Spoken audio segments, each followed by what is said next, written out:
Bismillahirrahmanirrahim. Assalamualaikum warahmatullahi wabarakatuh.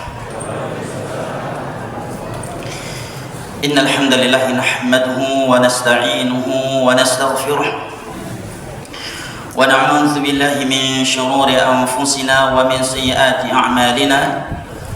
Man yahdihillahu fala mudilla lahu wa man yudlil fala hadiya lahu.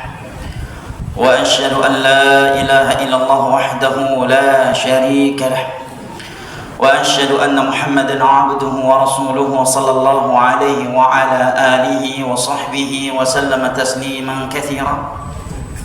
يقول ربنا جل وعز في كتابه الكريم: يا أيها الذين آمنوا اتقوا الله حق تقاته ولا تموتن إلا وأنتم مسلمون. وقال تعالى: يا أيها الناس اتقوا ربكم الذي خلقكم من نفس واحدة وخلق منها زوجها وبث منهما رجالا كثيرا ونساء واتقوا الله الذي تساءلون به والأرحام إن الله كان عليكم رقيبا.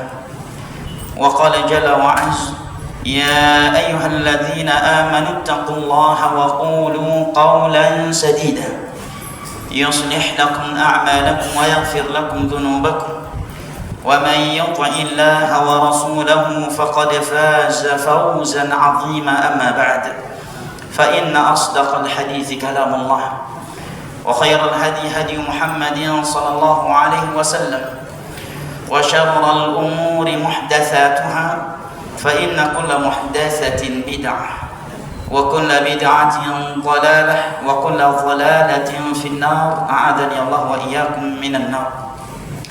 أيها الإخوة الكرام والأخوات الكريمات yang ana cintai dan muliakan, rahimani Allah wa iyyakum wa baraka fikum. Ahlan wa sahlan wa marhaban bikum.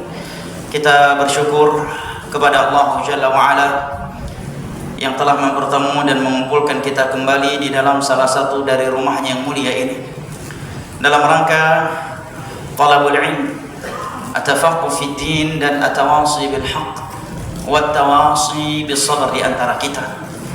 Karena sesungguhnya tidak ada yang lebih mempereratkan persahabatan dan persaudaraan di antara kita selain dari sikap saling nasihat menasihati di antara kita.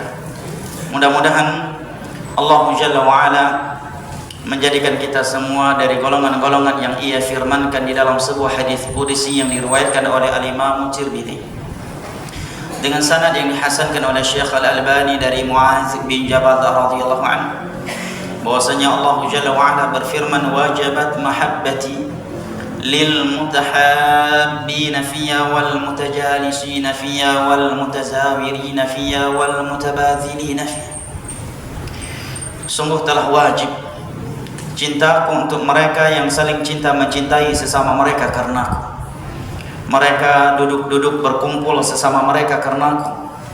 Mereka saling kunjung mengunjungi sesama mereka karenaku, dan mereka saling berbagi sesama mereka karenaku.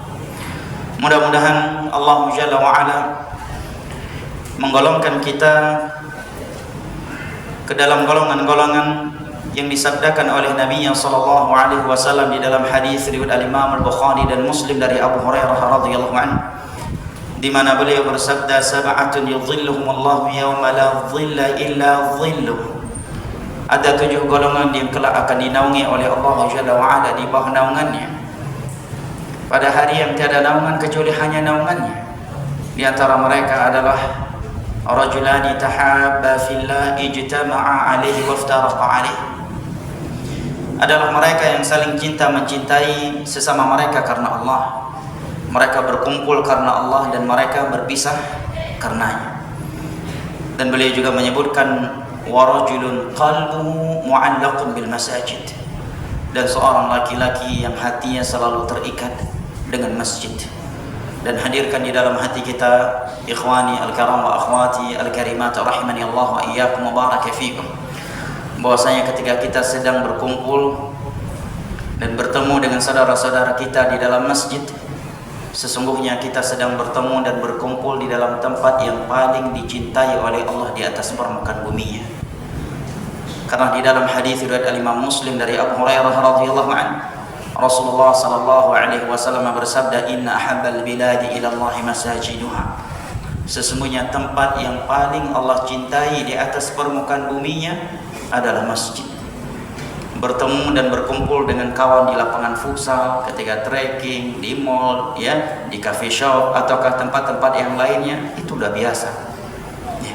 Bertemu dan berkumpul dengan mereka di hotel bintang 5 sekalipun ketika staycation bersama anggota keluarga dan sebagainya, itu hal yang biasa. Yang paling istimewa dan paling luar biasa adalah tatkala kita bisa bertemu dan berkumpul di dalam tempat yang paling agung dan yang paling dicintai oleh Allah di atas permukaan bumi, yaitu masjid. Inna habbal bilad ila Allah masajiduha. Sesungguhnya tempat yang paling Allah cintai di atas permukaan buminya adalah masjidnya. Hadis riwayat Imam Muslim dari Abu Hurairah radhiyallahu anhu. Jamaah yang dimuliakan Allah, ikhwani al-kiram wa akhwati al-karimat yang ana cintai dan muliakan rahimani Allah wa iyyakum wa baraka fikum. Telah diminta kepada anak untuk mengangkat sebuah tema yang berjudul perusak-perusak penuntut ilmu agama. Dan dari sekian kitab yang ada di perpustakaan kecil anak di dalam rumah, ada sebuah kitab yang anak anggap paling bagus untuk anak jadikan referensi dan rujukan kita terkait judul ini. Karena ana juga tidak beda dengan antum, semua kita sama-sama penuntut ilmu agama. Dan kita semua sama-sama membutuhkan nasihat dan ujangan dari para ulama. Antum dan antuna tidaklah lebih membutuhkan kepada nasihat-nasihat para ulama tentang ini daripada ana. Bahkan ana mungkin lebih membutuhkannya daripada antum dan antuna semuanya. Maka terpilihlah oleh ana kitab yang berjudul Awaiqut Talab. Perusak-perusak yang dapat menghalangi seseorang penuntut ilmu agama dari ilmu agama itu sendiri. Karya Syekh Abdul Salam bin Barjis rahimahullah ta'ala. Di sini beliau menyebutkan kurang lebih ada 10 awaiq, perusak yang akan menghalangi seorang penuntut ilmu agama yang sedang menuntut ilmu agama dari ilmu agama yang sedang dia tuntut. Nah, sebelum ana membaca 10 awaiq, penghalang dan perusak penuntut ilmu agama sehingga menghalanginya dari ilmu agama yang sedang dia tuntut dari kitab beliau ini, ana ingin menyampaikan beberapa poin terlebih dahulu sebagai muqaddimah sebelum kita masuk ke dalam poin-poin yang beliau sebutkan ini. Jamaah ini masih banyak kosong, atau antum boleh rapat ke sini sehingga tersisakan tempat buat teman-teman yang datang belakangan. Ini di belakangnya kok muat banyak nih. Nggak apa-apa duduk di belakang. Di Masjid Nabawi duduknya melingkar malah. Kalau yang punya karomah boleh duduk di atas air. Mungkin ada yang punya karomah nggak basah kena air kan? Kalau anak belum setingkat itu karomahnya. Ya, ini di belakang muat banyak ini. Di belakang anak. Ayo, muat 5 orang, insyaallah. 10 muat kan? Ini muat banyak. Ibu-ibu muat semua? Ada yang belum kebagian tempat?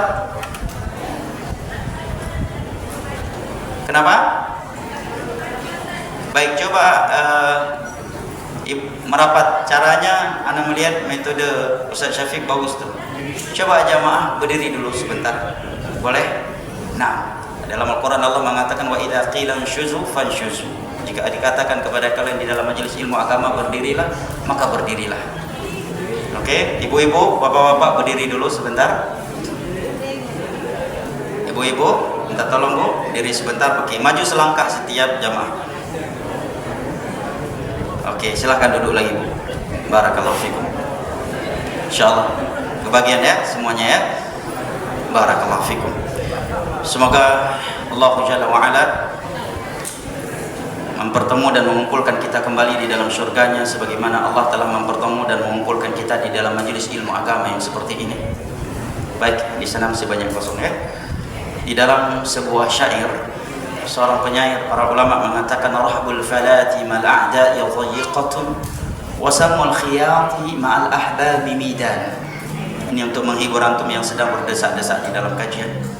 Para ulama mengeluarkan pantun, rahbul falati ma'al a'da'i dhayiqatan.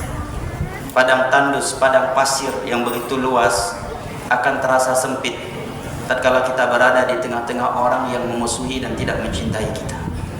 Wasamul khiyati ma'al ahbabi midanu. Sementara lubang jarum yang begitu sempit akan terasa luas tatkala kita bersama orang-orang yang saling cinta mencintai di antara kita. Nah, orang lain berdesak-desak untuk nonton konser ya, berdesak-desak ngantri masuk bioskop. Walillahilhamdu wal minnah. Allah memberikan kepada kita kesabaran untuk berdesak-desak di dalam salah satu dari taman-taman syurga, majelis ilmu agama, dan di dalam rumahnya. Barakallahu fikum. Baik jamaah yang dimuliakan Allah, sebelum anda membaca 10 perusak yang dapat menghalangi seorang talibul ilm dari ilmu yang sedang dia pelajari, anda ingin menyebutkan beberapa poin terlebih dahulu sebagai muqaddimah. Yang pertama, hadirkan di dalam hati kita selalu bahwasanya sebaik-baik nikmat dan semahal-mahal nikmat dari Allah kepada hambanya adalah nikmat agama. Dan setinggi-tinggi nikmat yang Allah berikan kepada siapa yang dia kehendaki dari hamba-hambanya adalah nikmat hidayah. Datang sebuah hadis dengan sanad yang marfu' namun didhaifkan oleh sebagian ulama, dan secara mauquf dengan sanad yang sahih. Dikatakan innallaha yu'ti dunya man yuhibbu wa man la yuhibb wa la yu'ti din illa man yuhibb. Nikmat dunia itu akan Allah berikan kepada hamba yang ia cintai dan kepada hamba yang tidak ia cintai sekalipun.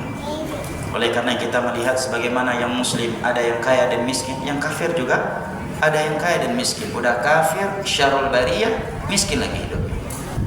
Sebagaimana yang muslim ada yang sehat dan ada yang sakit-sakitan, yang kafir juga ada yang sehat dan ada yang sakit-sakitan. Udah kafir khalidina fiha syarul bariyah, sakit-sakitan lagi hidupnya. Sebagaimana yang muslim ya, dan muslimah ada yang sudah menikah, ada yang masih single dan single senior. Yang kafir juga banyak, sampai matinya dia masih sebagai bujang lapuk dan single senior. Karena dunia bukanlah pertanda cinta atau bencinya Allah kepada hamba. Innallaha yu'ti dunya man yuhibbu wa man la yuhibbu. Nikmat dunia itu akan Allah berikan kepada hamba yang ia cintai dan kepada hamba yang tidak ia cintai sekalipun. Tetapi nikmat agama tidak akan pernah Allah berikan kecuali kepada hamba yang ia cintai sahaja. Al-Imam Ibn Qayyim rahimahullah ta'ala mengucapkan sebuah perkataan yang seyogyanya kita tulis dengan tinta dari emas yang kita miliki. Beliau mengatakan kullu ni'matin duna ni'matil hidayah wa kullu musibatin duna musibatil dhalal. Seluruh nikmat itu masih di bawah nikmatnya hidayah. Senikmat-nikmatnya seseorang di dunia ini, demi Allah lebih nikmat lagi orang yang berada di atas hidayah, di atas tauhid, di atas sunnah, di atas ketaatan kepada Allah Jalla wa'ala.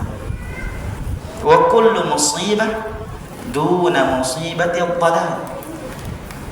Dan seluruh musibah itu masih di bawah musibah kesesatan. Nah, kehilangan orang yang kita cintai adalah musibah.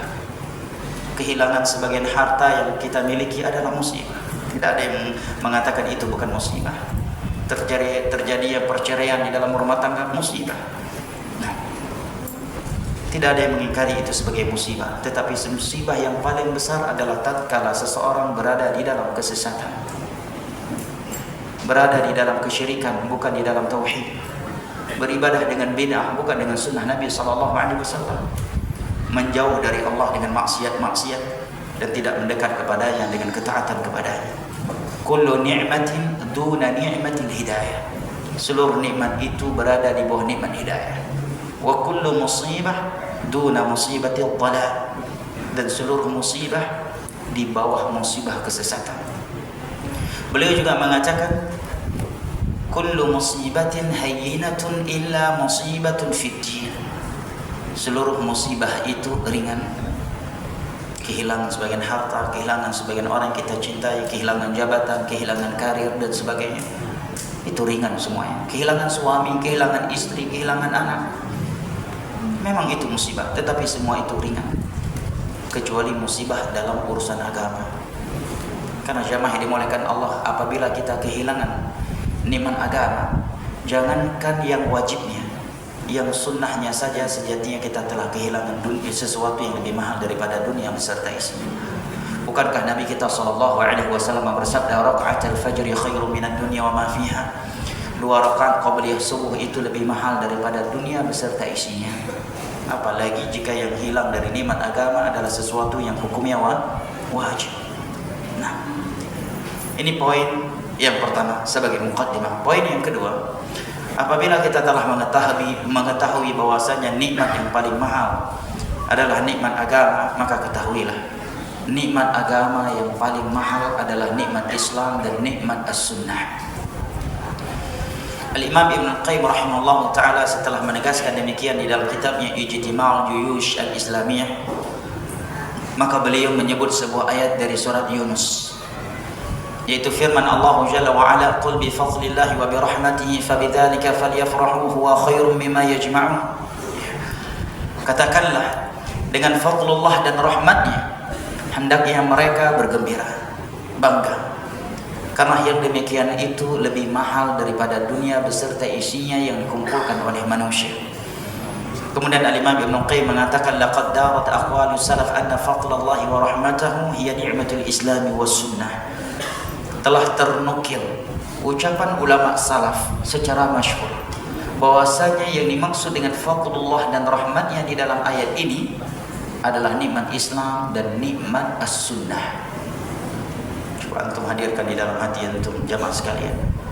Dari 7, miliar atau 7,8 miliar manusia, hanya 1 miliar yang tercatat sebagai muslim. Dan dari 1 miliar yang tercatat sebagai muslim, jangankan menjalankan Islam dengan sunnah, yang sholat 5 waktu saja itu minoritas. Belum lagi jika kita menilai orang-orang yang sholat itu apakah akidahnya Ar-Rahman 'alal 'arsy istawa atau akidahnya Allah di mana-mana. Belum lagi jika kita menilainya sifat sholat yang dia lakukan sesuai dengan sifat sholat Nabi ataukah tidak. Jumlah muslim hanya 1 miliar dari 7,8 miliar kurang lebih jumlah manusia di dunia ini. Allah memilih antum salah satu dari 1 miliar ini. Dan muslim yang benar-benar menjalankan Islam dengan as-sunnah itu jauh lebih minoritas. Bahkan keasingan muslim yang menjalankan Islam dengan sunnah di tengah-tengah kaum muslimin itu lebih dahsyat daripada keasingan seorang muslim dengan keislamannya di tengah-tengah orang kafir hari ini. Sementara Islam yang Allah maksud di dalam banyak ayat di dalam Al-Quran seperti firman-Nya inna dina indallahil Islam dan seterusnya adalah Islam yang sesuai dengan sunnah Rasulullah sallallahu alaihi wasallam. Al-Imam Al-Barbahari mengatakan al-Islam was sunnatu hiyal Islam. Islam itu adalah as-sunnah dan as-sunnah itulah Islam yang sesungguhnya. Dan para ulama seperti Al-Imam Ibnu Hajar Al-Asqalani dan juga Al-Imam Al-Qurtubi, selain mereka ketika menjelaskan hadis Nabi SAW yang menyebutkan akan ada beberapa orang yang dilarang dan diusir dari telaga beliau di padang mahsyar nanti, sementara Nabi telah mengatakan mereka umatku, mereka umatku. Sebagian riwayat menyebutkan mereka sahabatku, mereka sahabatku. Maka dikatakan kepada Nabi kita, engkau tidak mengetahui apa yang telah mereka lakukan dari pembaharuan setelah sepeninggalmu. Maka para ulama mengatakan yang terusir dari telaga Nabi SAW terbagi menjadi 2 secara umum. Yang pertama, mereka yang melakukan dosa-dosa yang membatalkan Islam seperti kemurtadan dan sebagainya. Sebagian mereka melakukan dosa-dosa yang tidak memurtadkan, yang tidak membatalkan Islam, sehingga mereka terusir dari telaga Nabi namun di sebagian waktu dan tidak terusir di sebagian waktu yang lainnya seperti kaum Khawarij dan orang-orang yang mencetuskan bidah. Ini menerangkan kepada kita tidak mengikuti sunnah Nabi sangat mengancam seseorang di dalam beragama, dan kita tidak sedang membahas ini. ayat dari Al-Quran dan hadis-hadis Nabi yang menerangkan kepada kita kewajiban mengikuti sunnah Nabi, ini sesuatu yang sudah dimaklumi. Namun kita fokus pada poin bahwasanya nikmat Islam dan nikmat as-sunnah adalah nikmat agama yang paling besar dan yang paling mahal. Bahkan Allah perintahkan tadi, falyafrah, barang siapa yang berada di dalam Islam dan sunnah, hendaknya mereka bergembira, bangga dan bahagia. Karena ada sebagian orang jamaah tidak pede dia dengan nilai-nilai Islam dan sunnah, kecuali kalau sedang di dalam masjid, sedang umrah, sedang haji, atau sedang di dalam komunitas sunnah. Dia pede dan bangga dengan nilai-nilai Islam dan sunnah pada dirinya.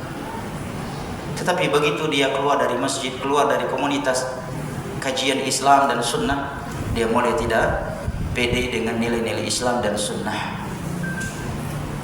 Apabila ditanyakan kepadanya, kenapa kamu berjenggot?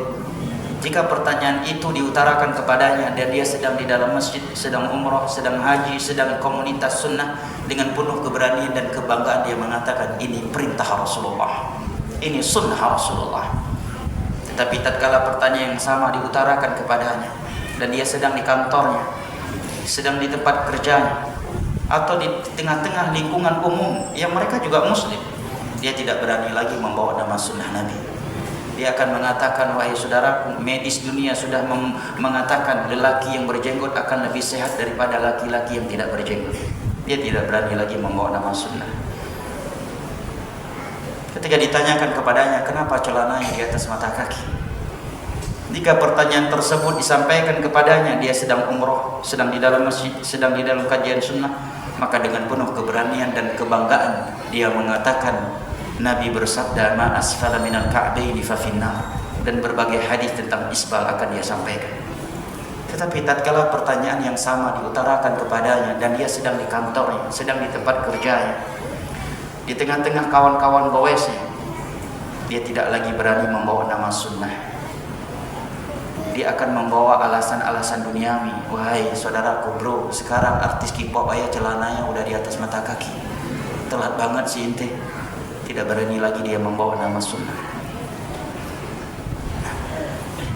Banyak orang hari ini tidak pede dengan nilai-nilai Islam dan sunnah. Sebagian wanita kalau sedang umrah, masya Allah, abayanya lebih lebar abaya dia daripada Syekhah Saudi. Ya. Namun begitu pulang umrah, jangankan udah sampai Jakarta, baru sampai di airport Jeddah, udah kembali kepada stylean awal.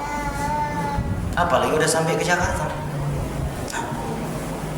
Kenapa kita tidak pede dan tidak merasa mulia dengan nilai-nilai Islam dan as-sunnah di semua tempat? Sementara orang-orang kafir saja mereka tidak malu dengan nilai-nilai agama mereka. Lihat sebagai orang yang berada di luar Islam, mereka nggak malu, nggak pakai sendal, berjalan tanpa sendal karena sedang menjalankan suatu ritual di dalam agama mereka. Bahkan sebagian mereka bajunya seperti selimut yang diputar-putar di badannya. Nggak malu dia naik turun pesawat dengan baju itu. Enggak malu dia keluar masuk bandara dengan baju seperti selimut yang diputar-putar di badannya dan tanpa pakai sendal dengan kepala yang botak. Enggak malu dia. Kenapa hari ini seorang muslim dan muslimah malu dan tidak percaya diri dengan nilai-nilai agamanya sendiri, dengan nilai-nilai sunnah Nabi SAW? Lebih buruk dari ini adalah mereka yang menyesal kenapa terlalu cepat hijrah mengamalkan Islam dan sunnah. Ini lebih buruk lagi. Teman-teman aneh, Ustaz, memang mereka udah pada hijrah dari riba, tapi alhamdulillah mereka udah pada kaya, udah sempat punya rumah, punya mobil. Aneh mah Ustaz, jangankan rumah, ngambil mobil kredit aja belum, udah duluan ketahuan riba haram. Baru sekian bulan jadi karyawan riba, udah resign tahu riba haram. Teman-teman aneh memang udah pada resign, tapi mereka resign setelah punya rumah, setelah punya mobil. Aneh Ustaz, jangankan mobil, motor aja belum sempat ngambil, udah tahu riba haram. Ini apa namanya jamaah? Menyesal terlalu cepat hijrah namanya. Padahal jangankan 1 hari di dalam hijrah, 2 menit di dalam 2 rakaat qabliyah subuh, Anda berarti telah mendahului orang lain dengan sesuatu yang lebih mahal daripada dunia beserta isi, apalagi di dalam amalan yang wajib. Bahkan yang lebih menyedihkan lagi, terkadang sebagian orang mengkambing hitamkan nikmat Islam dan sunnah, karena hilangnya sebagai nikmat dunia yang pernah ia miliki sebelumnya. Coba kalau saya tidak terlalu berpegang teguh dengan sunnah Nabi, mungkin jabatan saya ini gak hilang, mungkin karir saya akan lebih bagus.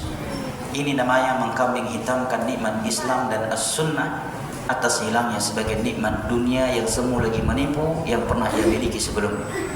Maka di dalam ayat ini Allah memerintahkan Nabi-Nya untuk mengatakan, hendaknya mereka yang telah dianugerahkan nikmat Islam dan sunnah kepadanya, yafrah, bangga, bergembira, bahagia, bukan justru tidak percaya diri, bukan justru menyesal duluan hijrah, bukan justru menyalahkan Islam dan sunnah atas hilangnya sebagai nikmat dunia yang pernah ia miliki sebelumnya. Huwa khairum mimma yajma'un, Islam dan as-sunnah yang telah Allah anugerahkan kepada mereka itu lebih mahal, lebih baik daripada dunia beserta isinya. Imam Mujahid rahimahullah ta'ala, seorang ulama tabi'in, beliau pernah mengatakan, inni la adri ayya ni'mataini min Allah alayya a'zam an hadani lil Islam aw an afani min hadhihi al-ahwa. Aku tidak mengetahui manakah yang lebih besar dari dua nikmat yang telah Allah berikan kepadaku. Apakah nikmat Islam ataukah nikmat tatkala Allah menganugerahkan kepada aku sunnah sehingga aku selamat dari banyak bid'ah yang terjadi di tengah-tengah manusia saat ini. Padahal bid'ah yang terjadi di masa beliau saat itu baru bid'ah Khawarij dan bid'ah Syiah. Beliau sudah berkata demikian, aku tidak bisa mengetahui manakah yang lebih besar dari dua nikmat ini, nikmat Islam ataukah nikmat as-sunnah. Bayangkan kalau beliau hidup di zaman kita dan tinggalnya di Konoha dan Wakanda, melihat sebagian orang tidak bisa membedakan antara waria dan ustadzah, tidak bisa membedakan antara pendongeng dan ustadz. Kira-kira apa yang akan beliau katakan? Karena beliau hidup di masa para sahabat masih hidup, murid-murid beliau adalah tabi'in. Di zaman emas ya sunnah, sunnah benar-benar dijunjung tinggi dan dimuliakan, dan orang-orang yang menyelisih sunnah berada di dalam bid'ah benar-benar diasingkan.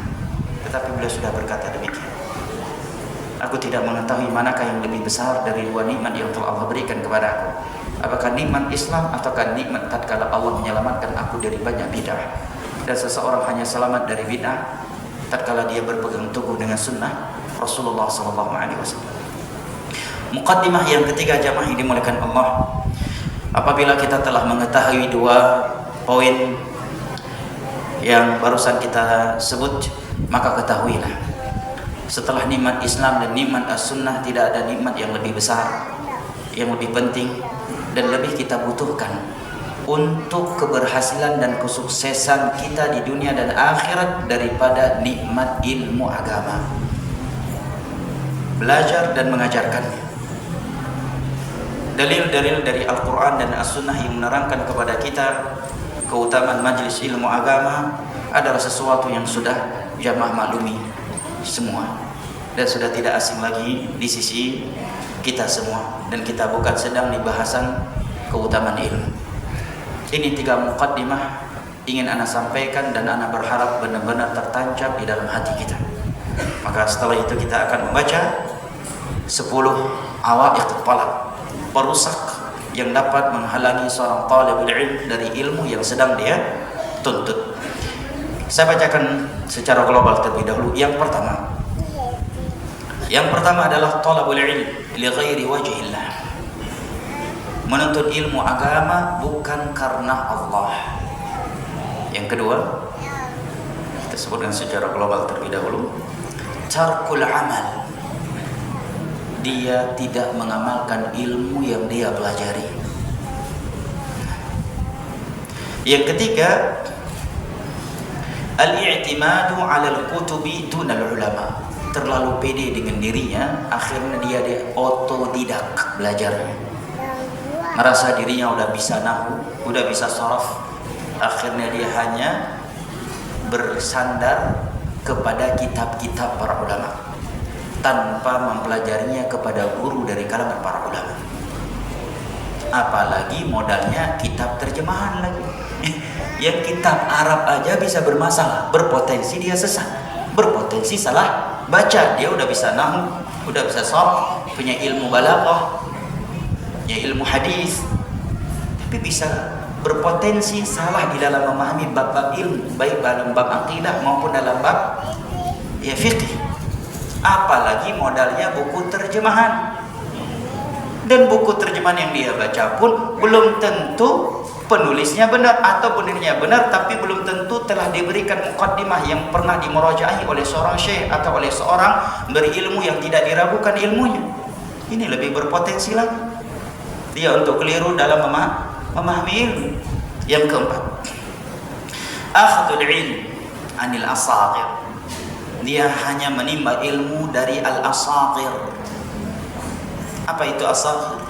Bahasa mudahnya orang-orang kecil, orang-orang muda ilmunya dan muda umurnya. Nanti akan beliau berikan rincian kapan ini boleh dan kapan tidak boleh, kapan tercela dan kapan tidak tercela. Namun secara umum, jika seseorang belajar hanya kepada al-asaghir, orang-orang yang muda umurnya walaupun ilmunya luas tapi umurnya muda, dan dia hanya mencukupkan dirinya kepadanya, ini sangat berbahaya. Karena seseorang itu walaupun berilmu dengan ilmu yang sangat luas, namun karena umurnya yang masih muda terkadang tergesa-gesa di dalam bersikap, tergesa-gesa di dalam mengeluarkan fatwa. Ini sebuah kebenaran yang harus kita ucapkan. Atau terkadang ada orang yang sudah tua umurnya tetapi muda ilmunya. Ini juga keliru. Kata Syekh Shalih Al-Utsaimin, al-asaghir itu terbagi menjadi dua. Al-asaghir sinnan dan al-asaghir ilman. Asaghir umurnya walaupun ilmunya luas. Yang kedua, asaghir umurnya ilmunya walaupun umurnya sudah tua, tidak diketahui telah belajar kepada ulama. Bahkan ada sebagian orang sudah berumur tetapi tidak diketahui siapa gurunya. Bahkan beberapa orang yang dianggap pernah dia berguru kepada justru tidak merekomendasinya. Atau ada sebagian orang bermodalkan buku terjemahan, berdakwah ke sana kemari walaupun umurnya sudah tua, sehingga dalam bab-bab akidah seringkali keliru di dalam menyimpulkannya. Dan terkadang mencampur adukkan persoalan-persoalan ilmu yang harus dipisah-pisahkan, baik dalam bab akidah maupun dalam bab fiqh. Ini secara global. Yang kelima, adamu at-tadarruj fil ilm. Dia menuntut ilmu tanpa tadarruj, tidak bertahap.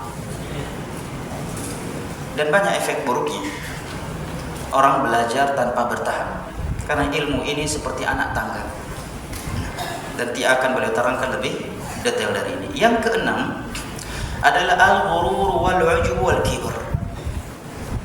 Dia memiliki sifat ghurur, tertipu dengan dirinya, merasa dirinya berilmu sehingga tertipu dengan ilmunya, tertipu dengan kesungguhannya, tertipu dengan kedisiplinannya, tertipu dengan EQ yang dia miliki,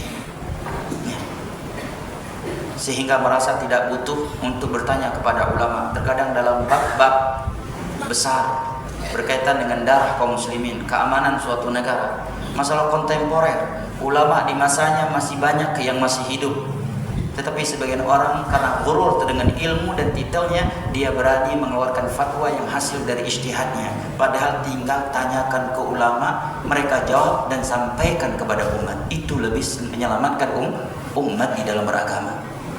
Nah, apalagi perkara-perkara yang memang sudah ada fatwanya dari ulama kibar, baik ulama salaf maupun ulama khalaf. Ngapain harus berijtihad lagi dan mengeluarkan pernyataan-pernyataan baru? Tinggal sampaikan apa yang telah para ulama fatwakan. Tapi sebagian orang karena ghurur. Sifat ujub ini sifat menilai dirinya selalu sempurna dan memandang orang lain selalu rendah dengan pandangan. Kalau dia sudah mulai merendahkan mereka dengan ucapan dan perbuatannya, itu namanya kesombongan. Dan ujub akan melahirkan sombong. Jarang orang yang ujub tidak sombong. Nah, dan ujublah yang melahirkan banyak sifat buruk. Di antaranya adalah al-kibr.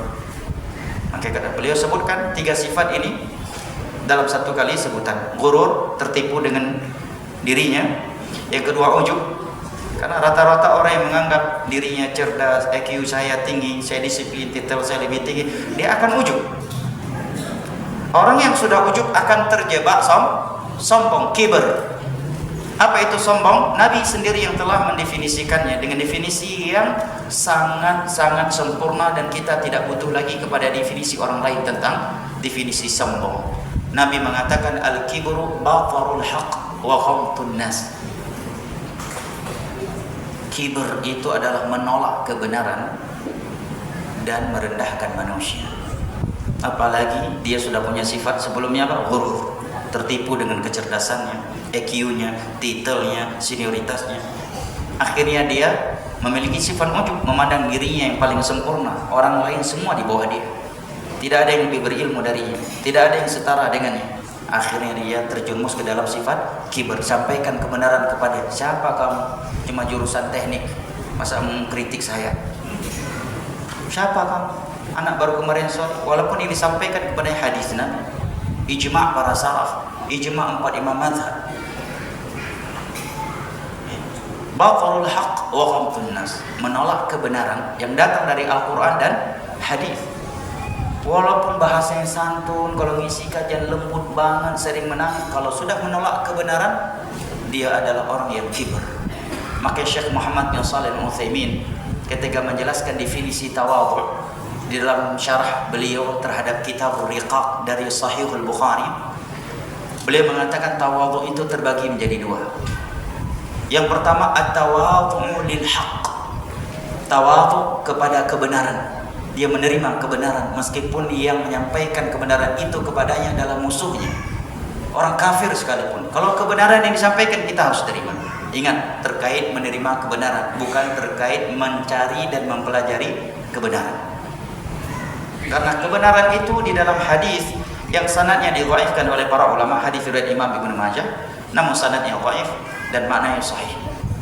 Di dalam hadis tersebut dikatakan al-haqqu dhalatul mu'min aina wajadaha akhadaha.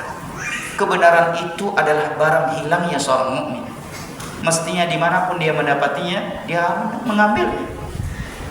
Yang kedua, kata Syekh Muhammad bin Shalih Al-Utsaimin, adalah at-tawadhu lil khalq.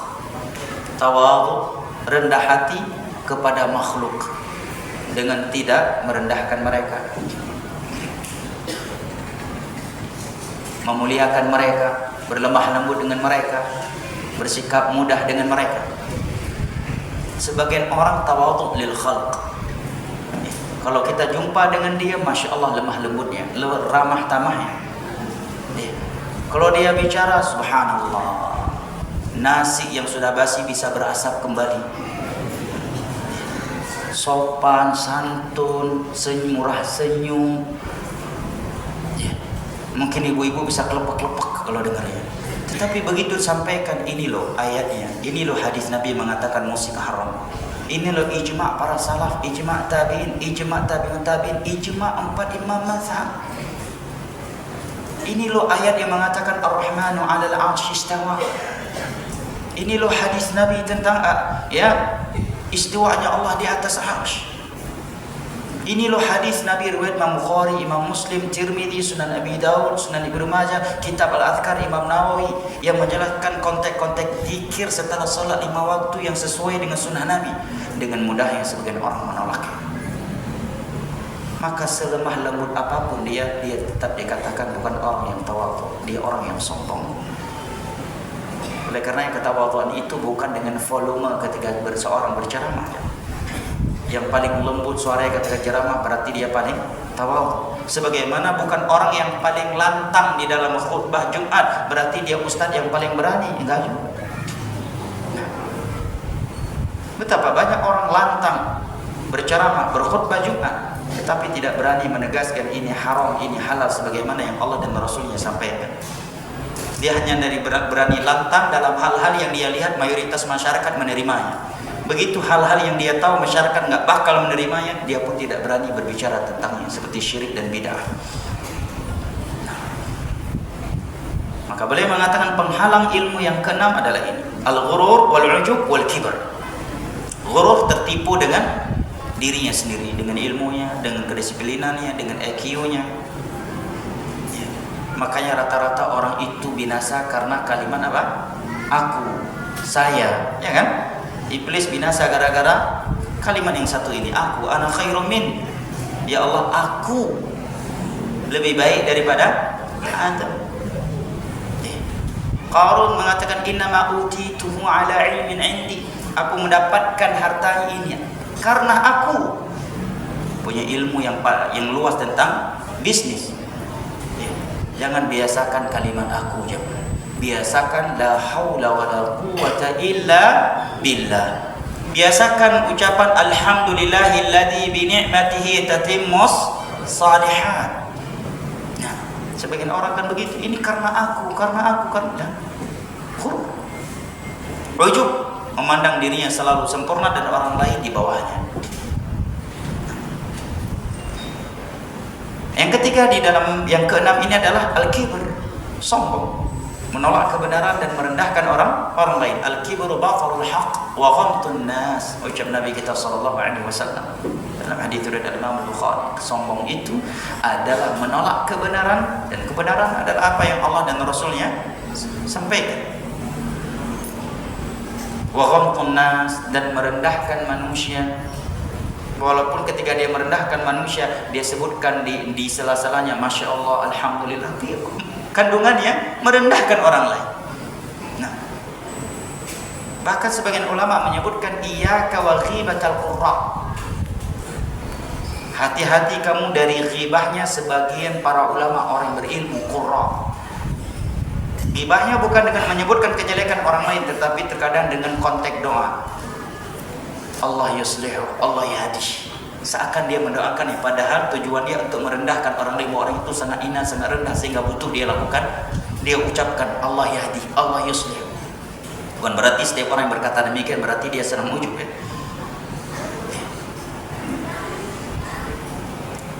Jamaah yang dimuliakan Allah, beliau sebutkan di hak yang keenam, penghalang penuntut ilmu agama yang keenam ini, 3 sifat ini bersamaan, karena biasanya sifat ini saling bertemu di antara mereka. Tidaklah seseorang bersifat ghurur kecuali biasanya dia akan ujub, dan tidaklah seseorang yang ujub kecuali dia akan sombong. Karena kalau dia nggak ujub, gimana mau sombong? Kalau dia nggak ghurur, gimana mau ujub? Nggak tahu, dia nggak menilai dirinya sempurna, gimana mau ujub, ya kan? Dan kalau dia tidak memandang dirinya lebih baik dari orang lain, nggak mungkin dia akan sombong. Nah, yang ketujuh dari perusak yang dapat menghalangi seseorang penuntut ilmu agama dari ilmu agama itu sendiri adalah isti'jalus samar, tergesa-gesa, tidak sabaran di dalam menunggu buah dari ilmu agama. Sebagian orang mengatakan, Ustaz, anak udah bercoba belajar bahasa nggak bisa Ustaz. Berapa kali? Baru 5 kali pertemuan. Itu pun seminggu sekali. Sudah mengatakan bahasa Arab sulit. Akhirnya nggak belajar lagi. Padahal ya, dia yang nggak sabar. Ulama dulu nuntut ilmu puluhan tahun, baru menjadi ahli hadis, ahli fikih. Ini ngaji seminggu sekali, pengen jadi Ibnul Qayyim Bekasi. Ngaji seminggu sekali yang offline ya, yang lain yang online, tapi ingin menjadi Syekhul Islam Ibnu Taimiyah seperti Nawawi, Ibnu Hajar Al-Asqalani Bekasi. Allah musta'an. Padahal para ulama dahulu mengatakan, "Lau a'taita kullak ma a'taka ila ba'dak."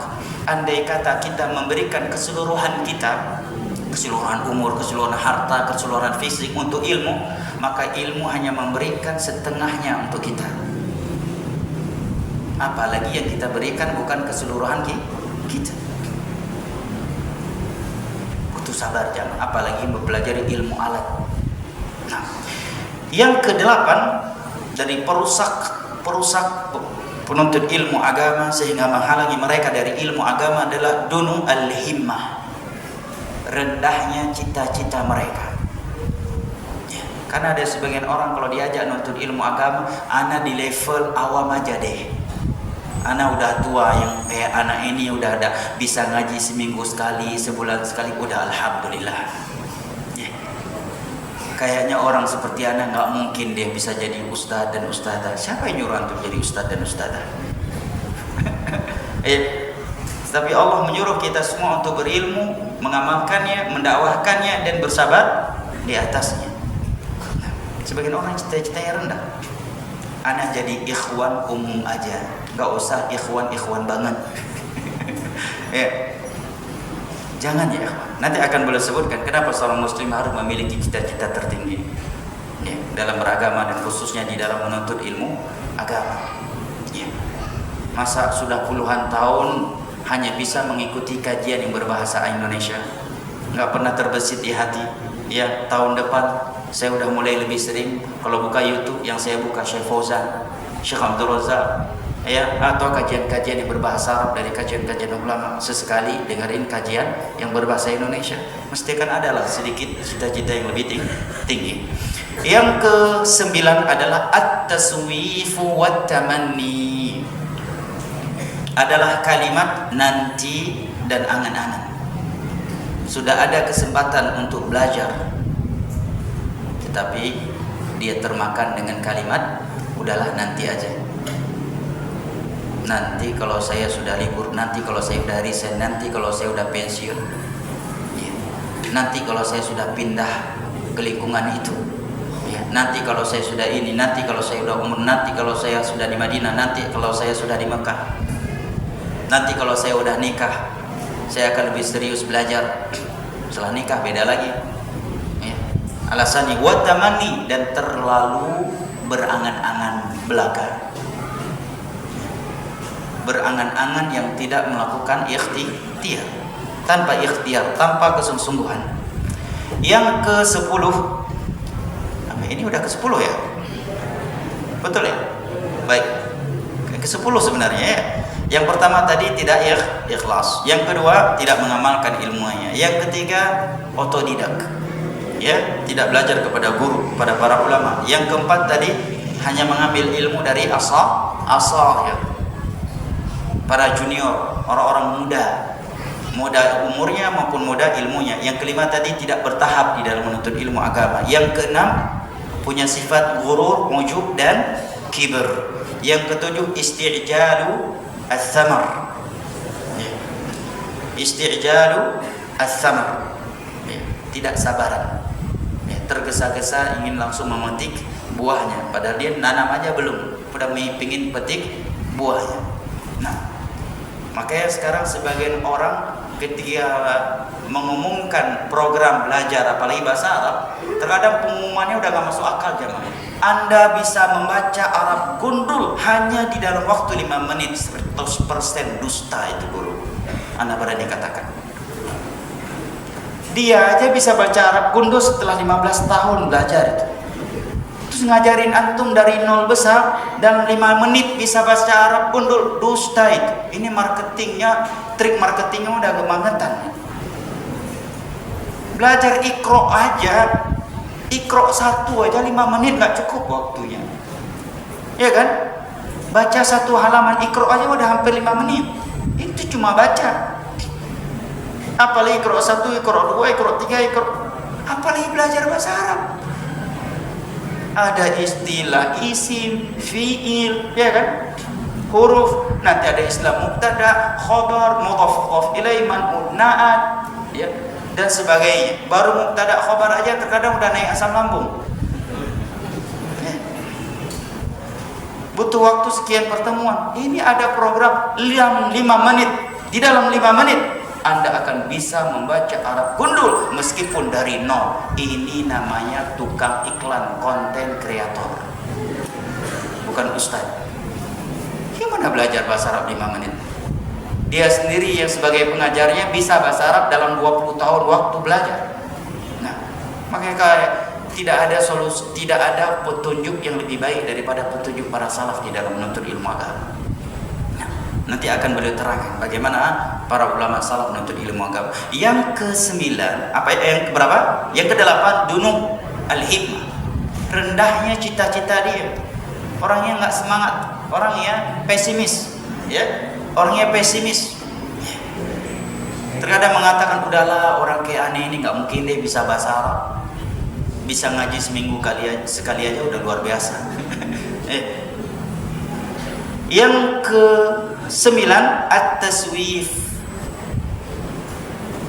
Dia terhalangi dan menjadi rusak di dalam menuntut ilmu agama karena kalimat nanti dan nanti. Yang ke-10 adalah at-tamanni, angan-angan yang terlalu jauh dan lupa beramal. Belajar berangan-angan akan menjadi orang terhebat, doktor, profesor, begitu nggak dapat patah semangat.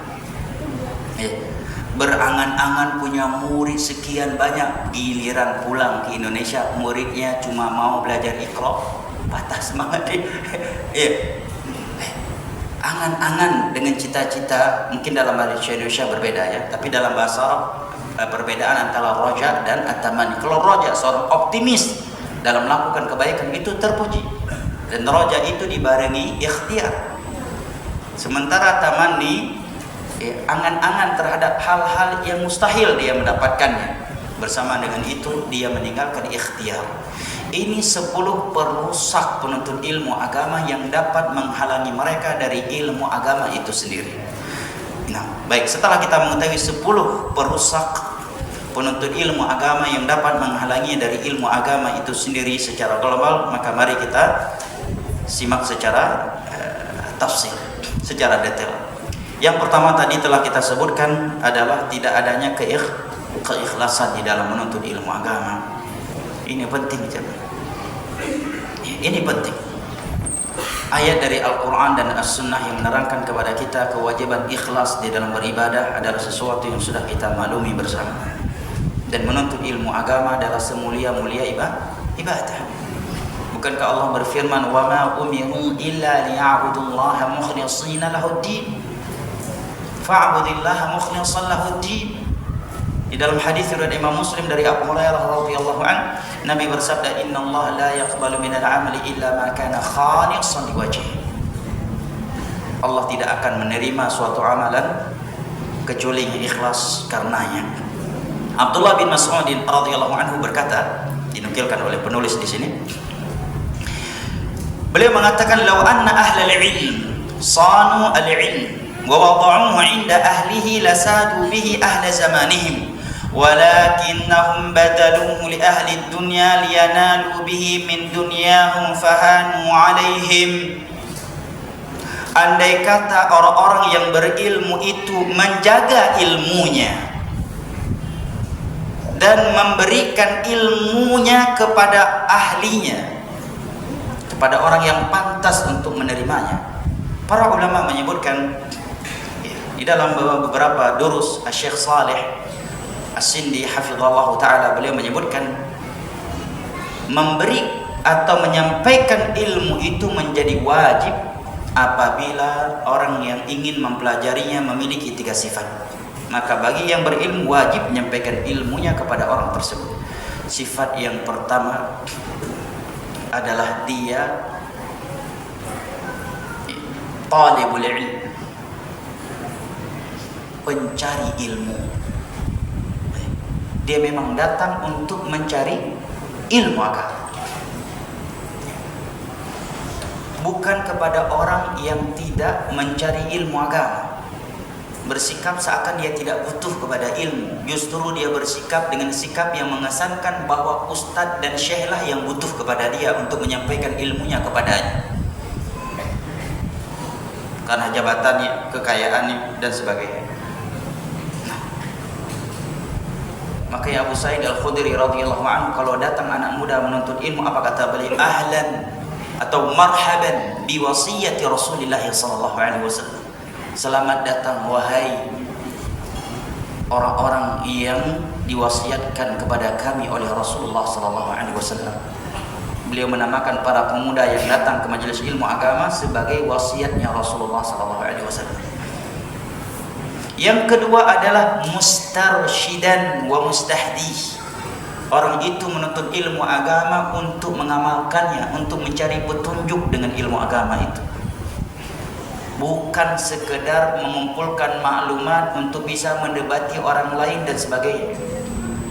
Mustarsyid, bukan sekedar nyari title. Yang ketiga, an yata'addaba bi adabih. Itu orang beradab dengan adab-adab ilmu agama.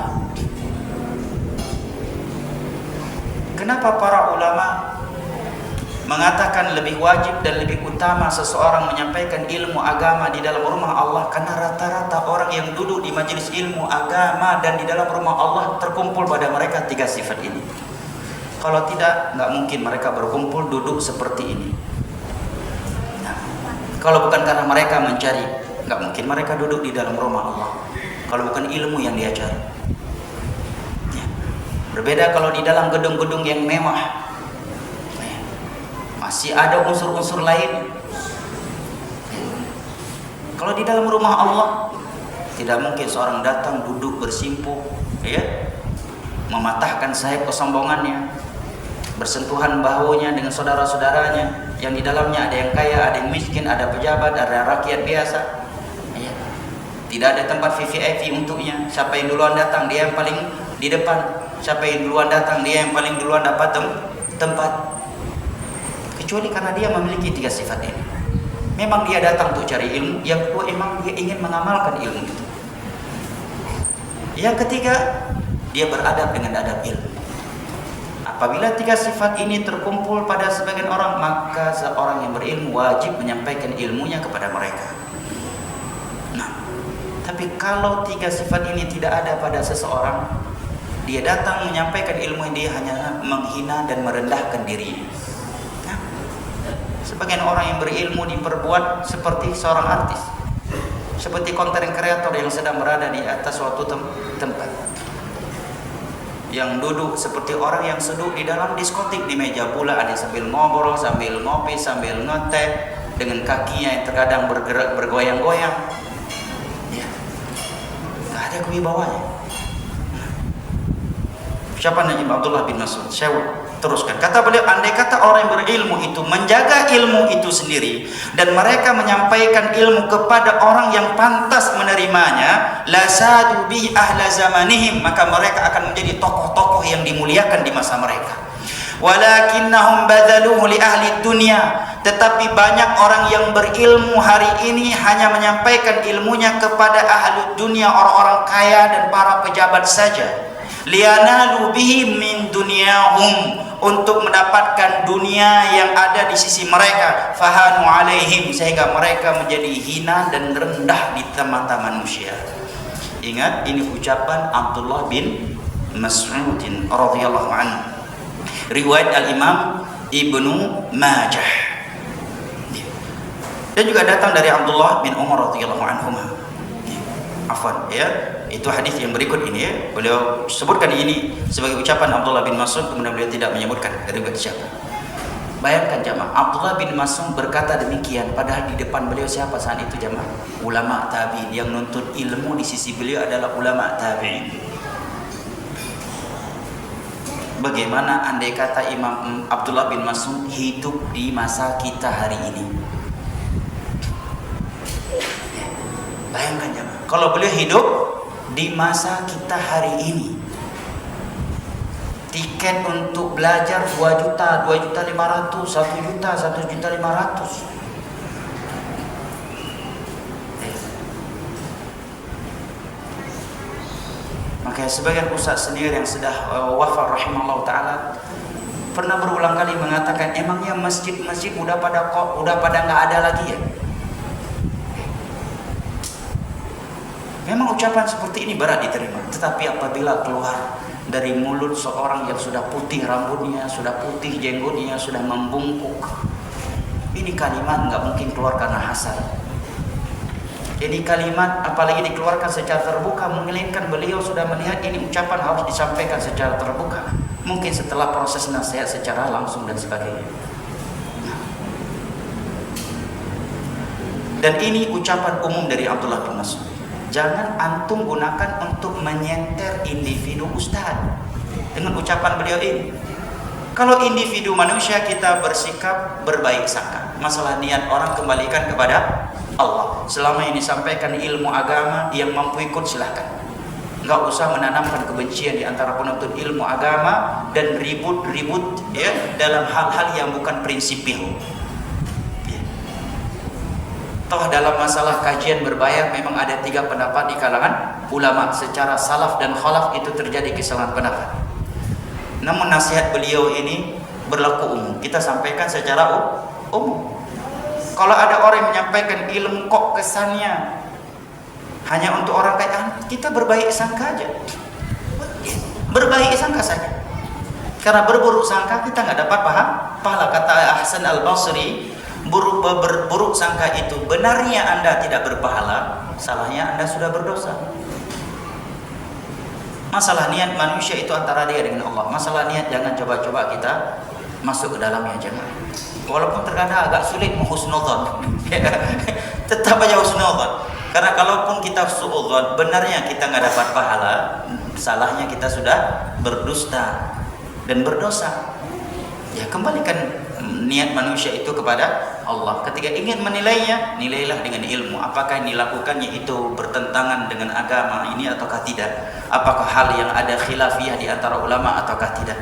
Apalagi jika yang disampaikan adalah tauhid, adalah sunnah. Ya, cuma yang kita sayangkan seringnya kajian-kajian yang membayar itu hampir tidak, atau seringnya jarang sekali menyentuh bahaya syirik, bahaya bid'ah.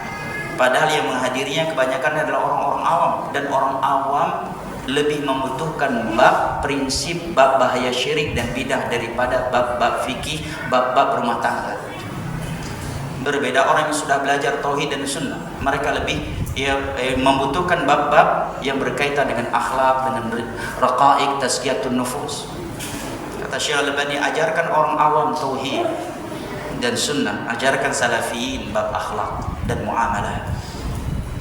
Karena kata para ulama, orang awam kalau bukan dari dai-dai yang sudah mengetahui tauhid dan sunnah, mereka tidak menerima pembahasan tauhid dan sunnah, bahaya syirik dan bid'ah, kira-kira dari siapakah mereka orang awam akan mendapatkan pembahasan dan penjelasan tentang tauhid, syirik, sunnah dan bahayanya bid'ah. Nah, nasihat-nasihat seperti ini terkadang berat diterima. Tetapi nasihat-nasihat seperti ini keluarnya dari mulut para ulama kibar. Keluarnya dari mulut-mulut para ulama kibar. Namun sekali lagi saya sampaikan, ucapan Abdullah bin Mas'ud ini umum. Kita biarkan umum, jadikan sebagai cambuk pribadi untuk diri kita. Ya. Adapun untuk orang lain, masalah niat orang lain serahkan kepada Allah Jalla wa Ala. Kita husnudzon aja, mungkin banyak maslahat yang sudah dipertimbangkan. Dan masalah-masalah kecil kita anggap kok ada masalahnya, kita mungkin ustaz atau syekh tersebut memandang masalahnya lebih besar, ya, dan dia memandang ada momen-momen tertentu perlu kajian seperti itu untuk memberikan semangat kepada sebagian orang, dan jadwal kajian beliau yang terbuka di masjid juga banyak, bahkan lebih banyak, husnudzon aja seperti itu, ya. Jangan kita hidup di dalam suudzon dan ribut-ribut dalam hal-hal yang nggak perlu ribut, dalam hal-hal yang bukan prinsipil, ya. Akhirnya kita berada di dalam suasana yang selalu negatif. Nah, namun ini nasihat, jadikan cambuk pribadi untuk diri kita sendiri. Kemudian Abdullah bin Mas'ud, ini terusan ucapan Abdullah bin Mas'ud. Setelah beliau menyampaikan nasihat di atas tadi, beliau mengatakan, sami'tu nabiyyakum sallallahu alaihi wasallam yaqul, aku pernah mendengar Nabi kalian bersabda, maksudnya Nabi beliau juga, tapi ini metode di dalam penyampaian di dalam bahasa Arab. Terkadang ada kalanya seorang menggunakan kalimat kalian, walaupun dia bermaksud dirinya juga masuk dalam kalimat kalian itu, ya. Tujuannya agar untuk membuat lawan bicara atau audien lebih fokus. Makanya dalam Al-Quran terkadang Allah menggunakan bahasa aku, terkadang dia, ada yang Allah maksud juga Allah Subhanahu wa taala. Namun dalam bahasa Indonesia terkadang beda. Kalau kita berbahasa kalian, audien tersinggung, ini ustaz ngejas banget. Ya, kok dari tadi ya kalian aja. Bahasa emangnya beliau nggak perlu mendapatkan nasihat itu. Padahal kadang kalimat kalian keluar dari mulut seorang ustadz karena menerjemahkan kata ganti yang ada dalam Al-Quran dan hadis yang sedang dibaca. Cuma terkadang terdengar kurang enak bagi kita orang Indonesia. Kok kalian sih, bukan kita? Ya, sebagian audiens kan tersinggung. Ya, kalau ustadz menggunakan bahasa kalian, padahal ustadz mengatakan kalian karena sedang menerjemahkan kata ganti kalian di dalam ayat dan hadis yang sedang dibaca. Abdullah bin Mas'ud radhiyallahu anhu mengatakan, aku mendengar Nabi kalian bersabda, man ja'alal humuma hamman wahidan hamma akhiratah kafahu Allahu hamma dunya wa man tashabba'at bihil humum fi ahwali dunya lam yubali lahu fi ayyi awdiyatiha halak. Barang siapa yang seluruh cita-citanya hanya satu, yaitu akhiratnya, maka Allah akan cukupkan dunianya. Tetapi barang siapa dunia adalah keseluruhan cita-cita dan keinginannya, maka Allah tidak akan peduli di manakah, di dalam lembah manakah dia binasa. Hadis riwayat Al-Imam Ibnu Majah, ya, dan juga diriwayatkan oleh Imam Hakim dari Abdullah bin Umar radhiyallahu anhu. Saking cintanya dia kepada dunia dalam bab ilmu, sekalipun dia tidak menyampaikannya kecuali kepada orang yang bisa memberikan dunia kepadanya. Maka Abdullah bin Mas'ud menyampaikan hadis ini. Nah, ikhwani al-kiram wa akhwati al-karimat rahimani Allah wa iyyakum wa baraka fikum. Kemudian Syekh mengatakan, inna ahaqqa ma'tana talibul ilm bihi mu'alajatun niyyah wa ta'ahuduha bil islah wa himayatuha min al-fasad. Sesungguhnya perkara yang paling penting untuk diperhatikan oleh seorang penuntut ilmu agama sebelum yang lain-lainnya adalah memperhatikan niat. Sebelum mempelajari dan mengkaji siapa guru, di mana, kapan belajar, menggunakan apa, yang pertama kali harus kita perhatikan adalah niat kita. Kenapa kita mau ngaji? Untuk apa kita pergi ngaji? Ini yang harus pertama kali kita perhatikan, niat kita, memperbaikinya dan menjaganya dari hal-hal yang dapat merusakkannya. Ikhwani al-kiram wa akhwati al-karimat rahimani Allah wa iyyakum wa baraka fikum. Beliau mengatakan, qala al-Hasan rahimahullah, Hasan al-Basri rahimahullah ta'ala berkata, man talaba al-ilma ibtigha'a al-akhirah adrakaha wa man talaba al-ilma ibtigha'a ad-dunya fahuwa hadzuhu minhu. Barang siapa yang menuntut ilmu agama tujuannya untuk mencari akhirat, maka dia akan mendapatkan ilmu dan akhirat. Tetapi barang siapa yang menuntut ilmu agama tujuannya cari dunia, dia jadi ASN, menjadi PNS, bekerja di kantor ini, di kantor itu, dan gak sebatas itu, mencari pujian manusia itu bagian dari mencari dunia, jamaah. Jangan kita kira dunia itu hanya berbentuk uang, gaji, title. Ingin menjadi orang yang ingin dipuji atas ilmunya dan dianggap tidak ada yang lebih berilmu darinya di suatu tempat, itu bagian cinta terhadap dunia. Ikhwani al-kiram wa akhwati al-karimat, orang yang mencari ilmu agama karena dunia, fahuwa hadzuhu minhu, maka yang akan dia dapatkan hanya dunia yang hina dan rendah ini. Hanya itu cita-cita, hanya itu bagian yang akan dia dapatkan, dan dia akan kehilangan akhirat yang lebih mahal daripada dunia beserta isinya. Ucapan beliau ini disebutkan oleh Al-Khatib Al-Baghdadi dalam kitab Irtiqa'ul Ilm Al-Amal. Kemudian kata Syekh rahimahullah, wa ablagha min dzalik qaulun Nabi sallallahu alaihi wasallam. Yang lebih dalam dari ucapan ini adalah sabda Nabi sallallahu alaihi wasallam di dalam hadis Abu Hurairah radhiyallahu anhu riwayat Al-Imam Ahmad. Nabi bersabda, man ta'allama ilman mimma yubtagha bihi wajhullah la yata'allamu illa liyusiba bihi 'aradun min ad-dunya lam yajid 'arfal jannah yaumal qiyamah.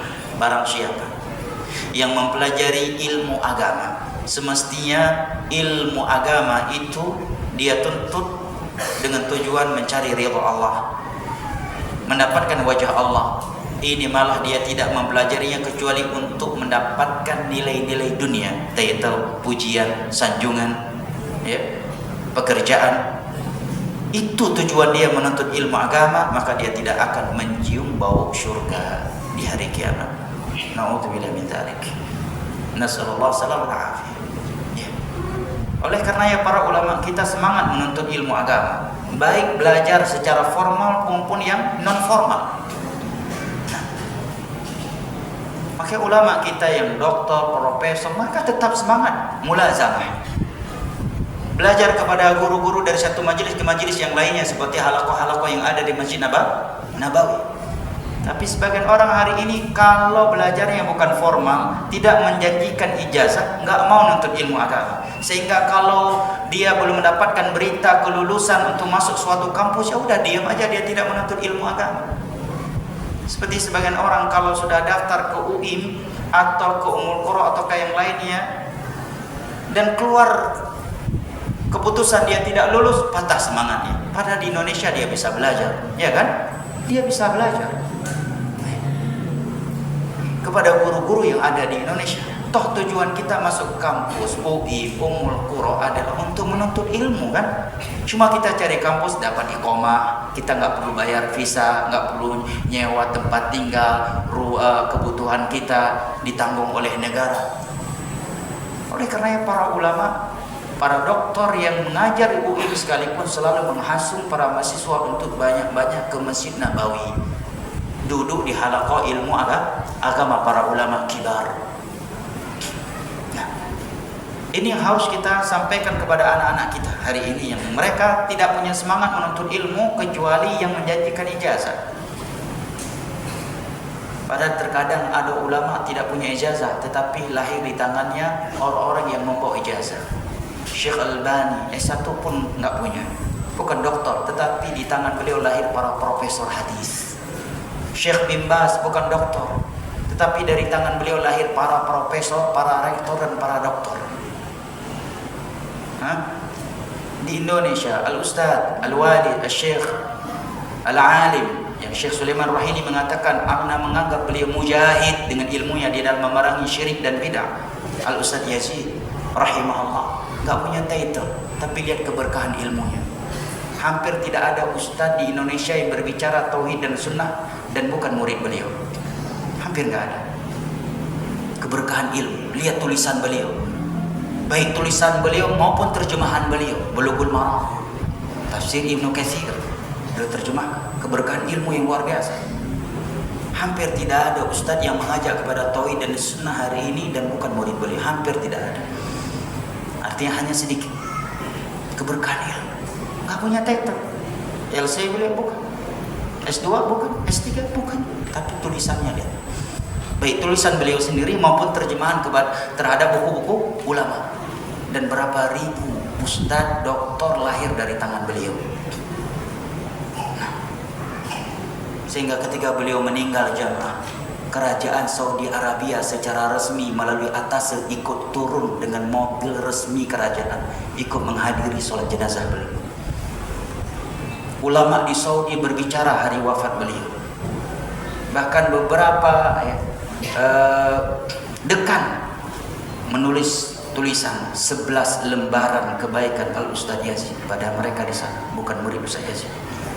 Profesor Sulaiman Ar-Ruhaili, guru besar Masjid Nabawi, Imam dan Khatib Masjid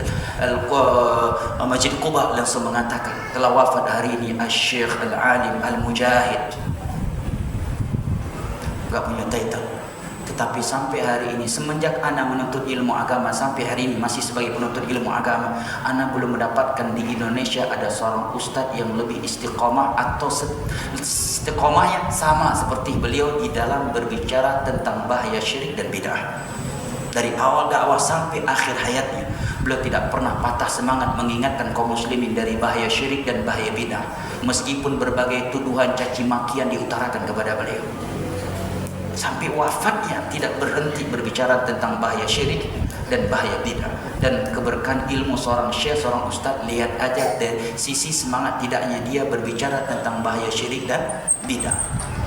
Karena dai yang paling sayang kepada umat manusia adalah dai yang siang dan malam mengajak umatnya untuk mentauhidkan Allah, memperingatkan mereka dari bahaya syirik, mengajak mereka untuk mengikuti sunnah Nabi di dalam beribadah, dan memperingatkan mereka dari bahaya bid'ah. Sebahaya-bahaya zina, khamar, riba, demi Allah tidak lebih berbahaya daripada syirik dan bid'ah. Gak punya titel. Ya, tapi lahir di tangan beliau para doktor. Dari tangan beliau para ustaz-ustaz tahu ulama di Timur Tengah. Dari tangan beliau ustaz-ustaz bisa pergi ke Madinah, pergi ke Yaman, pergi ke Sudan, pergi ke Mesir, pergi ke tempat-tempat yang lain. Nah, keberkahan ilmu. Nah, demikian dua ulama yang lain. Nah, ini bukan berarti nggak boleh cari ijazah. Penting ijazah, apalagi kita di zaman formal ya. Ya, untuk bisa buka sekolah penting. Kita tidak sedang membahas tidak boleh cari ijazah, tetapi jangan sampai nggak punya semangat untuk ilmu agama kecuali jika tempat ilmu itu menjanjikan ijazah. Justru terkadang menuntut ilmu agama di tempat yang tidak menjanjikan ijazah membuat kita lebih ikhlas, di mana kita lebih berkorban menggunakan uang pribadi, pergi uang sendiri, pulang uang sendiri, beli kitab uang sendiri. Ini akan lebih memicu kita untuk ikhlas dan untuk lebih serius di dalam menuntut ilmu agama terkadang. Ini hal yang penting untuk kita perhatikan.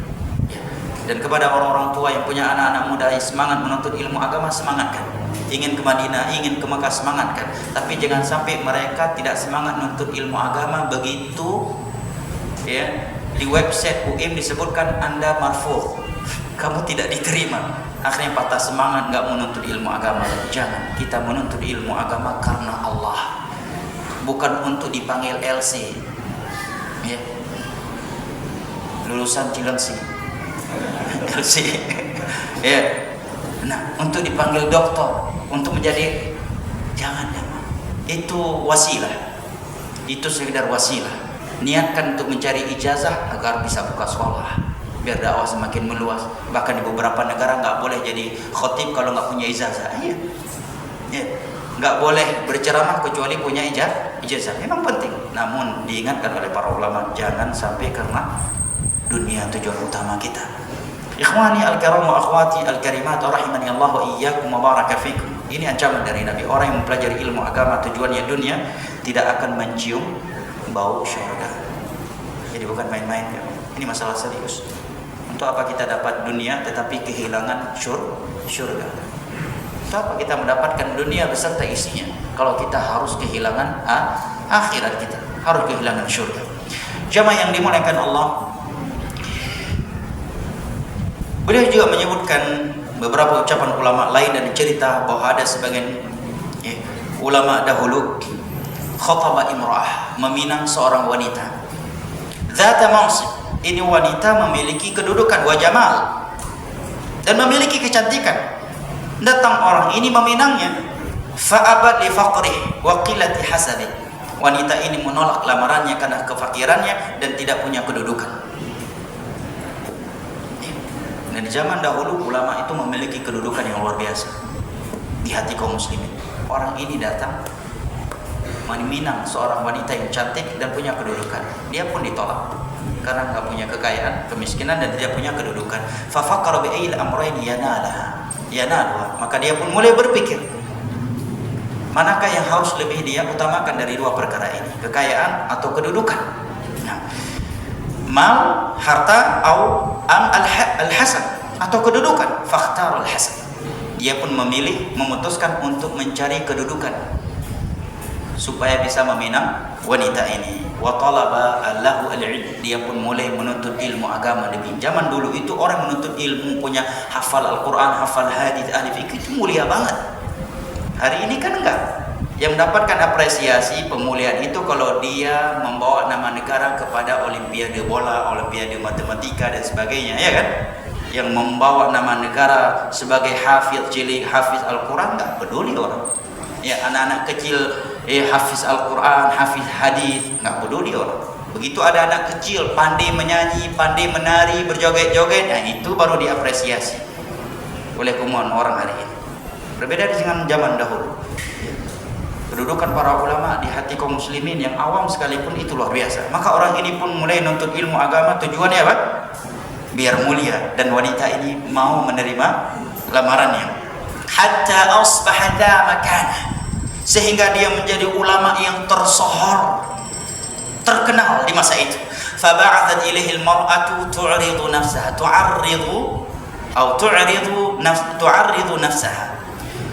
Begitu dia sudah tersohor namanya, wanita ini mulai tertarik dengannya. Wanita yang tadi menolak lamarannya, wanita ini pun mengutus seseorang kepadanya menawarkan dirinya. Maka karena dia sudah memiliki ilmu yang begitu tinggi, yang begitu luas, ya, dia mengatakan la uthiru 'ala al-ilmi syai'a. Saya tidak akan mengutamakan sesuatu di atas ilmu agama. Kata para ulama, inilah orang yang tadinya menuntut ilmu agama karena dunia. Setelah dia menuntut ilmu agama dan mendapatkan ilmu, maka ilmu itu akan memaksa dia untuk menuntut dan mempelajarinya karena Allah Jalla wa'ala.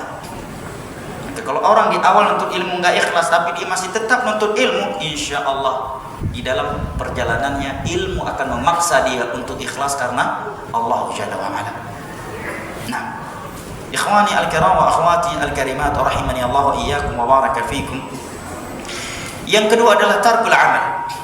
Perusak dan penghalang menuntut ilmu agama adalah, yang kedua adalah meninggalkan amalan. Dia berilmu tetapi tidak mengamalkannya. Sufyan Ats-Tsauri rahimahullah taala mengatakan innama yuta'allamul ilm liyuttaqallahu biha. Tidaklah ilmu agama itu dipelajari kecuali agar kita bertakwa kepada Allah Jalla wa ala. Sebagian orang luar biasa semangat untuk ilmu. Bahkan sebagian akhwat kalau semangat untuk ilmu kemana aja gas. Kajian pada subuh gas, kajian duha gas, kajian pada asar gas lagi, pada maghrib gas lagi. Andai kata ada ustadz buat kajian di sepertiga akhir malam, gas juga dia sama bestinya. Tapi pulang ke rumah wajahnya, mulutnya masih tetap julid dengan suaminya. Di rumah sebagai istri yang bawel, ya, kasar sama suaminya, keras kepala, suka membantah. Padahal tiap hari nuntut ilmu. Ini yang akhwatnya, yang ikhwah juga demikian terkadang. Nuntut ilmu, masya Allah. Kalau sedang duduk di dalam kajian, seakan surga dan neraka tertancap di depan kedua matanya. Dan tidak ada yang lebih khusyuk daripadanya seakan. Tetapi ketika pulang ke rumah, mudah banget KDRT dengan istri dan anak-anaknya. Mudah banget keluar dari mulutnya kata-kata kasar yang menyakiti hati istri dan anak-anaknya. Mudah banget main tangan dengan anak-anaknya. Ini terkait akhlak, terkait ibadah juga demikian. Mengetahui keutamaan sholat tahajud luar biasa. Ya. Ketika Ustaz menyampaikan keutamaan sholat tahajud, dia pun masya Allah, ya, seakan menetes air matanya. Tapi bertahun-tahun jangankan tahajud, qobliyah subuh saja sering lewat. Bahkan sholat subuh menjadi qobliyah berangkat kantor. Ngaji udah bertahun-tahun, ibadahnya tidak meningkat. Belajar dan menghadiri kajian tentang keutamaan sedekah, tetapi sifat pelit semakin mengaji semakin meningkat, bukan semakin dermawan. Maka kita butuh muhasabah jamaah. Kita menuntut ilmu agama tujuannya untuk bertakwa kepada Allah. Baik dengan ibadah-ibadah yang berkaitan antara kita dengan Allah, ataukah ibadah yang berkaitan dengan hak-hak manusia. Sebagai contoh dengan keluarga kita. Kita laki-laki ini ikhwan menuntut ilmu, hendaknya kita berevaluasi. Apakah semakin kita mengaji semakin meningkat ibadah kita, semakin dermawan, semakin lembut hati kita, semakin mudah menangis, semakin cinta akhirat, ataukah tidak? Ini antara kita dengan Allah, dengan anggota keluarga kita. Apakah setelah kita mengaji kita benar-benar telah melaksanakan hadis Nabi khairukum khairukum li ahli? Lelaki terbaik itu adalah yang paling baik terhadap istri dan anak-anaknya. Dan aku adalah lelaki yang paling baik terhadap istri dan anak-anak.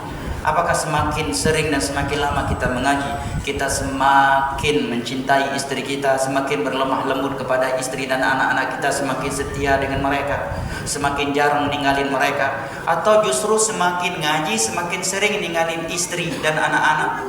Berhari-hari anak-anak, istri dan anak-anak ditinggali hanya karena hobi. Hobi trekking, hobi touring, hobi goes, hobi mancing.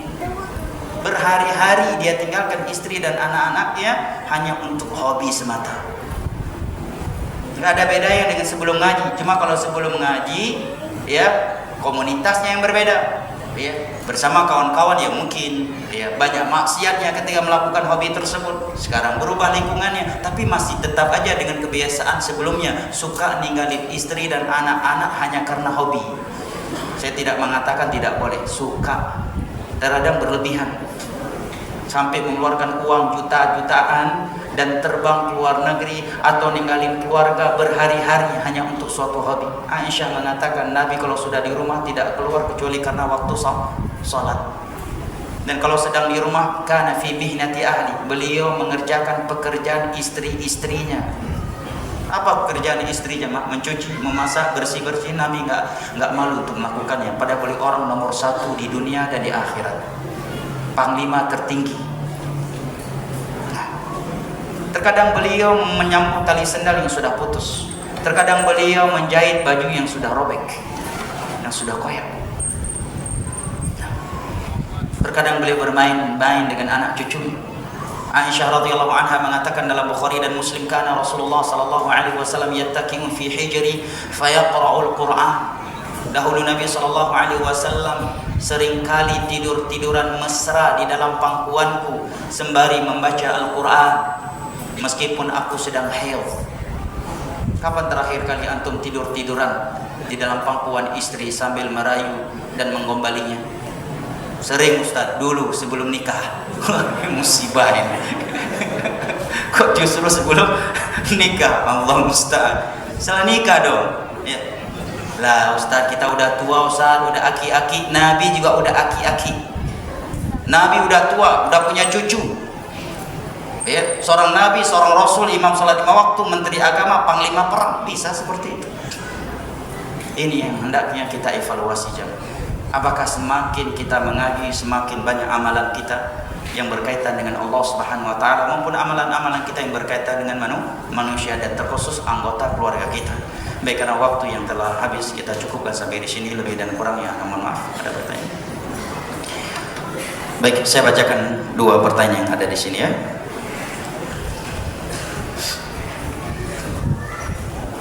Ustaz merasa diri berilmu dan tidak butuh bertanya kepada ulama, membuat fatwa-fatwa baru hukum, dan bagaimana cara menyikapinya? Cara menyikapi nggak usah ditoleh fatwa-fatwa yang bertentangan fatwa ulama, karena mengikuti fatwa ulama kibar, apalagi dalam masalah-masalah besar berkaitan dengan darah kaum muslimin, berkaitan dengan keamanan suatu negara, itu lebih selamat. Maka para ulama menyebutkan di antara prinsip yang harus kita miliki di zaman fitnah adalah kita berada di lingkungan ulama kibar dan terikat dengan fatwa-fatwa mereka dan tidak menoleh kepada fatwa-fatwa orang yang datang belakangan dan bertentangan dengan fatwa mereka, karena para ulama kibar lebih berilmu dan lebih bertakwa kepada Allah Jalla wa Ala. Yang terakhir,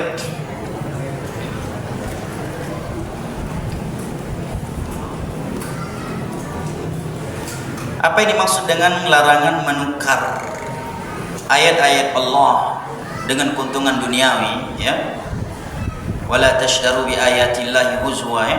Maksudnya kata para ulama, dia rela menghalalkan apa yang Allah haramkan, mengharamkan apa yang Allah halalkan demi dunia, seperti perbuatan yang ulama ahlul kitab di masa dahulu. Mereka mengharamkan sesuai dengan dunia yang mereka inginkan. Tidak dimasukkan ke dalam bab ini orang yang mengambil gaji di atas ilmu yang diajarkan. Nabi mengatakan inna ahaqqa ma akhadtu minal ujrah kitab Allah. Upah yang paling berhak kalian ambil adalah mengajarkan Al-Qur'an. Abu Sa'id Al-Khudri radhiyallahu anhu mensyaratkan upah ketika beliau ingin meruqyah seseorang dengan seekor kambing. Kemudian Nabi membenarkannya. Dan di zaman dahulu para ulama menerima, ada yang dari Baitul Mal, dan sampai hari ini dosen-dosen di kampus Ummul Qura, dosen-dosen di UI, pengajar Masjid Nabawi, semua mereka diupah, sehingga mereka bisa fokus mengajar dan tidak melakukan aktivitas lainnya. Imam-imam Masjidil Haram juga demikian. Ini dimaksud dengan menukarkannya dengan ayat dunia. Bagaimana menuntut ilmu di akademik dengan ilmu filsafat? Tahdir ulama tentang ilmu filsafat itu sudah sangat ma'ruf. Silahkan buka semua kitab akidah. Tidak ada satupun kitab akidah kecuali di dalam kitab tersebut ada bab bahaya ilmu kalam dan ilmu filsafat. ucapan para salaf dalam hal ini sangat banyak. Bahkan Imam Syafi'i berpendapat orang yang belajar ilmu kalam dia harus dibawa keliling pasar sambil dicambuk dan diteriaki. Ini balasan untuk orang yang meninggalkan Al-Quran dan As-Sunnah demi belajar filsafat. Dan dari filsafatlah lahir sebanyak penyimpangan dalam akidah. Bahkan sebagian ulama yang telah menghabiskan waktunya di dalam ilmu filsafat seperti Ar-Razi, seperti juga Al-Imam Al-Ghazali dan yang lainnya, mereka menyesal telah menghabiskan umurnya di filsafat. Andai kata dari awal mereka mengetahui ya keutamaan ya mempelajari Al-Quran dan As-Sunnah, mereka akan meninggalkan filsafat. Nah, ini ulama-ulama menyesal. Sekarang ente baru datang, baru belajar, mereka udah pada tobat, ente baru mulai. Nah, bayangkan 4 tahun habis umur untuk filsafat. Apa manfaatnya? Ending dari filsafat kata Ar-Razi adalah hadaya, kebingungan. 4 tahun digunakan menghafal Al-Quran udah 30 juz, digunakan menghafal hadis udah ribuan hadis. Belajar akidah luar biasa. Dan para ulama tidak pernah menganjurkannya. Dan untuk membantah filsafat Ustaz, untuk membantah mereka Anda cukup belajar kitab-kitab para ulama yang membantah ahli filsafat. Bukan harus belajar kepada mereka. Lah Ustaz, bukankah penyair mengatakan aku mempelajari kejelekan bukan untuk mengamalkannya, tapi agar aku menjauhi ulama kita sebelum kita lahir ke dunia ini, mereka sudah hafal syair ini. Mereka lebih duluan menghafal syair ini, tetapi tidak ada dari mereka yang menggunakan syair ini untuk belajar filsafat. Sepanjang sejarah ulama sunnah yang salah maupun yang khalaf tidak pernah membenarkan belajar filsafat. Nah, dan sebagian mereka mengatakan andai kata ada orang harus mempelajarinya karena ada beberapa kaedah, ya, bukan untuk mengambil ijazah, mengambil kaedah yang harus dia pahami dari ahlinya langsung untuk membantahnya, disyaratkan dia orang yang sudah kuat akidahnya, udah belajar sekian akidah. Ini S1 langsung filsafat. Kecuali ente udah ulama, udah S1-nya akidah lurus, S2-nya, S3-nya, kemudian butuh untuk belajar filsafat. Dan itu pun kata para ulama tidak ada kalimat butuh kepada ilmu filsafat. Mereka yang telah bertobat dari ilmu filsafat mengatakan apa yang ada dalam Al-Quran dan As-Sunnah sudah cukup dan mencukupkan kita dari semua kaidah ilmu filsafat. Nah, wallahu ta'ala a'lam bishawab. Kita cukupkan sampai di sini, lebih dan kurangnya Anda mohon maaf. Mudah-mudahan kita tidak keluar dari masjid kecuali Allah telah mengampuni dosa-dosa kita. Tidak ada yang sedang sakit kecuali Allah berikan kesembuhan yang segera dan sempurna. Tidak ada yang berada di dalam kesempitan kecuali Allah lapangkan keadaannya. Tidak ada yang masih terlilit hutang kecuali Allah lunaskan hutangnya. Tidak ada yang sedang diuji rumah tangganya kecuali Allah memperbaikinya dan menciptakan sakinah, mawaddah dan rahmah di dalam rumah tangganya. Tidak ada dari ikhwan kita yang masih berstatus jomblo atau bujang lapuk kecuali Allah anugerahkan untuknya seorang istri yang salihah dan jamilah.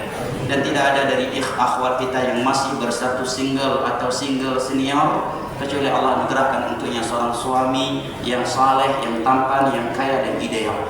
Dan mudah-mudahan ikhwan yang sudah punya satu istri Allah tambahkan kesetiaan dan kelemah lembutannya terhadap istri dan anak-anaknya. Amin ya rabbal alamin. Innahu waliyyu dzalika wal qadiru alaihi. Wa sallallahu ala nabiyyina Muhammad wa ala alihi wa sahbihi wasallam. Wa akhiru da'wana alhamdulillahi rabbil alamin. Wassalamualaikum warahmatullahi wabarakatuh.